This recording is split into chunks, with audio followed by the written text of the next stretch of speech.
जो देखकर भी नहीं देखते हैं, हेलन एडम्स केलर के द्वारा लिखी हुई ये रचना है।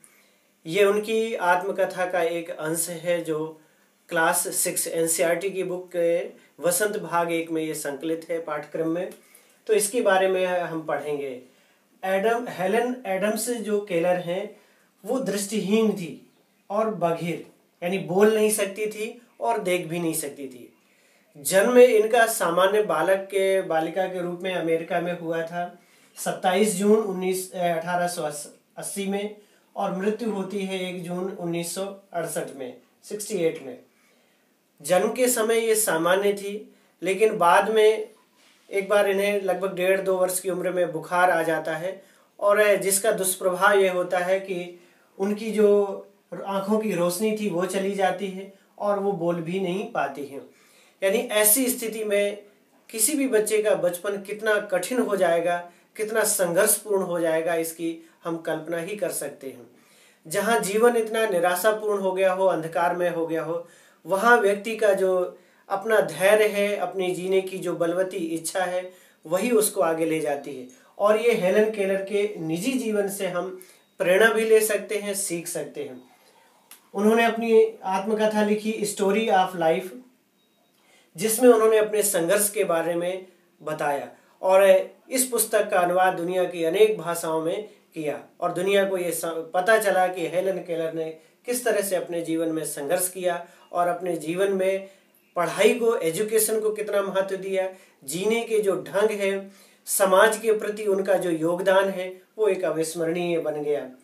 इनकी शिक्षिका थी एनी सुलिवान। बचपन से ही इनके साथ है, उन्हें रख दिया गया उनको पढ़ाने लिखाने और जितनी भी चीज़ें हैं आसपास के परिवेश की, उसको समझने के लिए, उसको समझाने के लिए कि वो उन चीज़ों को महसूस कर सकें, उनके शब्दों को वो सीख सकें। अगर कोई चीज़ बताई जाती है, कही जाती है, तो उसको वो अनुभव कर सकें। काफ़ी संघर्षपूर्ण था एनी का काम, क्योंकि कोई भी बालक जो ना देख सकता हो, ना बोल सकता हो, और उसके लिए ये चीज़ें कितनी चिड़चिड़ापन पैदा करने वाली हो सकती हैं। लेकिन एनी ने अपना संघर्ष जारी रखा और वो सफल हुई, और वो हेलन केलर में ये प्रेरणा दे सकी कि वो जीने की जो इच्छा है उसको बढ़ा सकें और वो चीज़ों को सीख सकें। और बाद में उन्होंने स्नातक स्तर की डिग्री हासिल की और पढ़ाई की और समाज के योगदान भी दिया। वो एक अच्छी लेखिका भी बनी आगे चल करके। तो ये पाठ है उसी बिंदु की ओर संकेत करता है कि जिन लोगों को ईश्वर ने, जिन लोगों को प्रकृति ने आंखें दी हैं, मनुष्य को, वो इस संसार के सौंदर्य को, इस संसार की अच्छी से अच्छी चीज़ों को क्यों नहीं देख पाते हैं, या देख करके भी क्यों अनदेखा करते हैं, उस संसार की सुंदरता को महसूस करने की कोशिश क्यों नहीं करते हैं। तो उन्होंने लिखा कि आंखें होते हुए भी ना देख पाना दृष्टिहीन होने से कहीं ज़्यादा दुर्भाग्यहीन है। यानी दृष्टिहीन होना दुर्भाग्यपूर्ण तो है ही, लेकिन वो अधिक दुर्भाग्यशाली है जिनकी आंखें होते हुए भी इस दुनिया के, इस संसार की सुंदरता को महसूस नहीं कर पाते हैं। इसी पर आधारित उनका एक ये पाठ है। वो कहते हैं कि कभी कभी मैं अपने मित्रों की परीक्षा लेती हूँ, और ये परखने के लिए कि वह क्या देखते हैं। हाल ही में अपने एक मित्र को, जो वो जंगल की सैर करने गई और वहाँ से जब वो वापस लौटी, तो उन्होंने पूछा कि आपने जंगल में क्या देखा। तो उनका जवाब था कि कुछ खास तो नहीं। इस तरह के जो उत्तर मिलते थे उनको, या जिनसे वो पूछती थी, और अक्सर लोग इसी तरह का जवाब देते हैं कि हाँ ठीक है, देखा, गए जंगल घूमने, आनंद आया, मज़ा आया। तो क्या देखा आपने? तो कुछ खास नहीं। यानी उन्होंने उन चीज़ों पर अपना ध्यान केंद्रित नहीं किया जो बहुत ही सुंदर थी। प्रकृति की सुंदरता को उन्होंने आत्मसात नहीं किया, अंदर से यानी अंतर्मन से महसूस नहीं किया था। क्या यह संभव है कि भला कोई जंगल में घंटा भर घूमे फिर भी कोई विशेष चीज़ न देखे? मुझे कुछ भी दिखाई नहीं देता। सैकड़ों रोचक चीज़ें, आनंददायक चीज़ें मिलती हैं जिन्हें मैं छूकर यानी स्पर्श करके वो पहचान लेती हैं। मैं भोजपत्र की छाल, भोजपत्र पेड़ है जो अमेरिकी उपमहाद्वीप में और हिमालयी क्षेत्र में अनेक जगहों पर ये पाया जाता है। तो पत्र माने होता है वैसे पत्ता, लेकिन ये भोजपत्र की छाल की बात होती है, जो तने की लेयर होती है। भोजपत्र की छाल कागज के समान पतली लेयर निकलती है, परत निकलती है। प्राचीन काल में जब कागज का आविष्कार नहीं हुआ था, तब इस पत्ते पर यानी इस छाल को निकाल करके और उस पर लिखने का काम किया जाता था। इन पर पुस्तकों की रचना की जाती थी। तो बच्चे कई बार भ्रमित हो जाते हैं कि पत्र भोज का पत्ता, तो यहाँ जिस पर लिखा जाता था ये उसकी छाल है, जो बहुत ही चिकनी और सॉफ्ट होती है, मुलायम होती है। तो लेखिका कहती है कि भोजपत्र की जो चिकनी छाल है उसको वो स्पर्श से महसूस कर लेती है, उसकी चिकनाहट को, उसकी नरमी को। चीड़ की खुरदरी छाल, चीड़ भी एक वृक्ष का नाम है जो हिमालयी क्षेत्र में, अमेरिका क्षेत्र में और बर्मा वगैरह में काफी बहुतायत में पाया जाता है। इसकी छाल जो होती है, इसकी जो लेयर है, तने की परत है, वो खुरदरी होती है। तो वो स्पर्श करके, क्योंकि देख नहीं सकती हैं, तो वो उसको स्पर्श करके भी उसको अनुभव कर सकती हैं, वो पहचान सकती हैं कि किस तरह की बनावट है, ये किस तरह का पेड़ है। यानी पेड़ों के तनों को, उसकी पत्तियों को, उनके फूलों को स्पर्श करके वो उसकी सुंदरता को महसूस कर सकती थी। जबकि आंख है जिनके होती है, जो देख सकते हैं, वो देख करके भी उनको इतनी अंतर मन से महसूस नहीं करते, इतनी गहराई से उनकी सुंदरता को वो आत्मसात नहीं करते, महसूस नहीं करते। हेलन केलर कहती हैं कि वसंत के दौरान वो टहनियों में नई कलियां खोजती हैं, नई कलियों को महसूस करती हैं।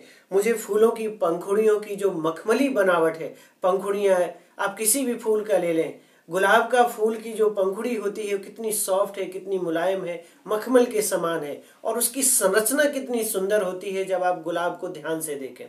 आप क्या करते हैं, गुलाब के फूल को तोड़ा और उसको सूंघने लगे या उसके सुगंध का आनंद लेने। उसकी बनावट, आप अलग अलग फूलों की बनावट, ये प्रकृति को किसने सिखाया, प्रकृति के पास इतनी सुंदर सांचा कहाँ से आया, ये अगर आप इस ढंग से देखेंगे तो आपको बड़ा ही आनंद महसूस होगा। उनकी घुमावदार बनावट महसूस करने में अपार आनंद मिलता है। इस दौरान मुझे प्रकृति के जादू का कुछ कुछ एहसास होता है। प्रकृति का जादू क्या है? प्रकृति का जादू यही है कि पेड़ पौधों की बनावट, उनकी चिकनी छाल, अच्छे सुंदर मुलायम पत्ते, पंखुड़ियों, फूल की पंखुड़ियों की जो बनावट है, उनकी जो कोमलता है, ये सब कुछ प्रकृति की देन है। प्रकृति में ये संरचना सदियों से निर्धारित है और वो उसकी संरचना उसी रूप में दिखाई देती है। कभी जब मैं खुशनसीब होती हूँ, यानी मेरा नसीब और भाग्य अच्छा होता है, तो टहनी पर हाथ रखते ही किसी चिड़िया के मधुर स्वर कानों में गूंजने लगते हैं। जो हमारे आसपास जितनी भी चिड़िया हैं, पक्षी हैं, वैसे प्रदूषण के कारण से इनकी संख्या कम होती जा रही है, ये भी हम महसूस नहीं कर पा रहे। अगर करते तो जरूर हम प्रदूषण पर बहुत ही संजीदगी से काम करते, जिससे कि जो हमारे आसपास का जो वातावरण है, ये धरती मनुष्य के अलावा अन्य सभी जीवों के रहने के लिए बनाई गई है, या प्रकृति ने दी है। लेकिन मनुष्य ने अपने हित में, अपने अधिकार के लिए सभी जीवों को बेदखल करने की सोच ली है, जाने अनजाने। तो जो चिड़िया है, हमारे आसपास चिड़िया होती हैं, उनके जो मधुर स्वर है उसको हम अपने कानों से महसूस कर सकते हैं। लेकिन हमने तो आर्टिफिशियल, कृत्रिम रूप से इतनी ध्वनियाँ मोबाइल के थ्रू और हमारे साउंड के बड़े ही मशीनें हैं उनके थ्रू, या डीजे वगैरह है, इतना कानों को अप्रिय लगने वाला, ये कहिए कि नुकसान पहुंचाने वाला शोर हमने अपने आसपास इकट्ठा कर लिया। लीड लगा करके हम मोबाइल के दिन भर गाने सुन सकते हैं। तो हम अपनी जो प्रकृति में जो ध्वनियाँ है, मधुरता है, कर्णप्रिय ध्वनि है, उसको हम सुन नहीं पाते हैं या महसूस नहीं करते, और इसलिए हम कितने भी गाने सुनने के बाद अधूरे हैं, खालीपन महसूस करते हैं। अगर हम अपने आसपास की जो चिड़िया है, पेड़ों के बीच से गुजरने वाली जो हवा है, उसकी जो मधुर ध्वनि है, उसको भी सुन सकते हैं। तो लेखिका कहती हैं कि वो इन चिड़िया की जो आवाज़ है उसको सुनती हैं। अपनी उंगलियों के बीच झरने के पानी को बहते हुए महसूस कर मैं आनंदित हो उठती हूँ। झरने का पानी है, हाथों में लेकर के उसकी ठंडक को, उसकी शीतलता को या उसकी गर्माहट को भी वो महसूस कर सकती हैं। मुझे चीड़ की फैली पत्तियां या घास का मैदान किसी महंगे कालीन से भी अधिक प्रिय है। हमने अपने घरों में साजो सामान इकट्ठा कर लिया है, अच्छे अच्छे कालीन, अच्छे कोमल बिस्तर भी खरीद करके रख लिए हैं, लेकिन प्रकृति के जो द्वारा दी गई जो घास का मैदान है या पेड़ पौधों की जो चिकनी पत्तियां हैं, उससे भी हम आनंद महसूस कर सकते हैं। बदलते मौसम का समय मेरे जीवन में एक नया रंग और खुशियां भर जाता है। यानी हम बदलते मौसम का भी आनंद ले सकते हैं, लेकिन आजकल हम बदलते मौसम का आनंद कम, भयग्रस्त ज़्यादा होते हैं, क्योंकि हम प्रकृति से दूर होते जा रहे हैं। हम बनावटी जीवन शैली के कारण से, प्रकृति से दूर होने के कारण से बदलता मौसम हमें बीमार करता है, आनंदित कम। यदि हम प्रकृति के आनंद को लेना महसूस करें तो प्रकृति भी हमें सहयोग करेगी और हम उसको अधिक से अधिक अपने जीवन को खुशियों से भर सकते हैं। कभी कभी लेखिका कहती है कि मेरा दिल इन सब चीज़ों को देखने के लिए मचल उठता है, लेकिन चूंकि उनके दृष्टि नहीं है, नेत्र नहीं, ज्योति नहीं है, तो वो देख नहीं सकती। वो कहती हैं कि अगर मुझे इन चीज़ों के स्पर्श करने से, छूने भर से अगर इतना अधिक आनंद मिलता है, इतनी खुशी मिलती है और उसकी वो सुंदरता को इतना महसूस कर पाती हैं, तो देखकर उन्हें कितना आनंद आता। और जबकि वो अपने मित्रों या किसी से भी वो पूछती हैं कि आपने प्रकृति में क्या देखा, तो लोगों का जो जवाब होता है बड़ा ही सरल और सपाट कि कुछ खास तो नहीं। इसका मतलब कि दृष्टि होते हुए भी, आंखें होते हुए भी वो उस आनंद को महसूस नहीं कर पा रहे हैं। परंतु जिन लोगों की आंखें हैं वे सचमुच बहुत कम देखते हैं। इस दुनिया के अलग अलग सुंदर रंग और उनकी संवेदना को वो नहीं छू पाते हैं। मनुष्य अपनी क्षमताओं की कदर नहीं करता, यानी उनका सम्मान नहीं करता, उनका सही उपयोग नहीं करता। कई बार हमारे पास जो चीज़ें हैं, प्रकृति ने हमें जो चीज़ें दी हैं, हम उनके साथ इतना यूज टू हो जाते हैं तो हम उन्हें महसूस नहीं कर सकते, उनके आनंद नहीं ले पाते और वो उसके जो मूल्य है उसको नहीं आंक पाते हैं। और जिन चीज़ों का अभाव होता है हम जीवन भर उन चीज़ों के प्रति अधिक दौड़ लगाते हैं, जबकि हमें जो कुछ दिया है प्रकृति ने, उसको हमें उससे आनंद ग्रहण करना चाहिए। वह हमेशा उस चीज़ की आशा लगाए रहता है जो उसके पास नहीं है। यानी जिन चीज़ों की कमियां हैं उसके लिए या तो वो प्रकृति को या ईश्वर को दोष मढ़ता रहता है, लेकिन जो चीज़ें उसके पास हैं उन क्षमताओं का, उन चीज़ों का वो आनंद नहीं लेता है, उपयोग नहीं करता। यह कितने दुख की बात है कि दृष्टि के आशीर्वाद से, यानी प्रकृति के द्वारा जो देखने का आशीर्वाद मिला है, आपको देखने के लिए नज़र मिली हुई है, लोग इसे साधारण सी चीज़ समझते हैं, जबकि वो ईश्वर की इस देन से, इस नियामत से अपने जीवन को खुशियों के इंद्रधनुषी रंग से हरा भरा कर सकते हैं। इंद्रधनुष में जिस प्रकार के 7 रंग होते हैं और जब बादलों में, आसमान में उसकी छटा दिखाई देती है तो हमारे मन को वो आकर्षित करती है, मोहित कर लेती है। इसी प्रकार हम अपने जीवन को भी खुशियों के विविध रंगों से भर सकते हैं यदि हम प्रकृति के साथ जुड़ जाएं।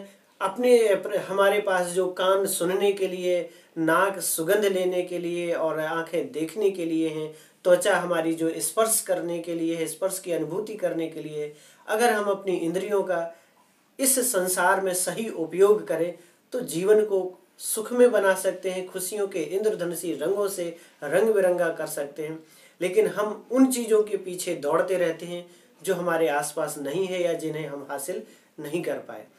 हेलन केलर लगभग जन्म से ही कह सकते हैं 1.5-2 साल की उम्र में क्या बच्चा दुनिया देख पाता है। जो उस उम्र में जो अंधा हो गया हो, जिसे सुनाई ना दे रहा हो, जो बोल ना पा रहा हो, उसने अपनी मेहनत और लगन से अपनी दुनिया को खुशियों से भर लिया और समाज में दूसरों के लिए वो प्रेरणा स्रोत बन गई। हेलन एडम्स केलर, इनसे हम आप बच्चे, आप भी प्रेरणा ले सकते हैं और अपने जीवन को खुशियों से भर सकते हैं। मुझे उम्मीद है कि आपको ये पाठ बहुत अच्छा लगा होगा, समझ में आया होगा और हेलन केलर के जीवन के विषय में जानने की इच्छा भी आपके मन में जागृत हुई होगी। तो आप जरूर आगे इसमें पुस्तकें लेकर के अध्ययन करें।